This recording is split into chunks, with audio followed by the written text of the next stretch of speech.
Hello साथीहरू, नमस्ते। यहाँहरूलाई फेरि पनि स्वागत छ मेरो यस च्यानलमा। आज हामी पढ्ने थियौँ BBS थर्ड इयरको बिजनेस अफ ल बुककै एक्जाममा एकदम धेरै सोधिने क्वेसन हो। All contracts agreement but all agreement are not contract. यो भनाइ चाहिँ जहिले पनि एक्जाममा सोध्ने गर्छ। यसको एन्सरतिर लागौ है त। एउटा सम्झौता करार हुनका लागि, कानुनद्वारा लागू हुनका लागि वा यसले पक्षहरूका बीचमा बन्धनकारी सम्बन्धहरू दायित्वहरू सिर्जना गर्नका लागि करारका अत्यावश्यक तत्त्वहरूको विद्यमानता अत्यावश्यक हुन्छ।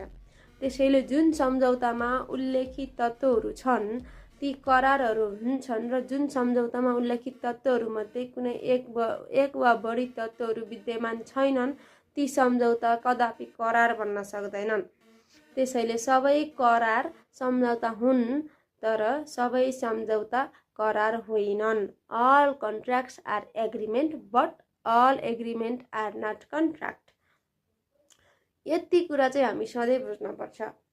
सबै करार हुनका लागि हाम्रो त्यो 12वटा जुन टपिक थियो करारको अत्यावश्यकीय तत्त्वहरू, त्यो तत्त्वहरूमध्ये एक वा एकभन्दा बढी अत्यावश्यकीय तत्त्वहरू चाहिँ हुनै पर्छ।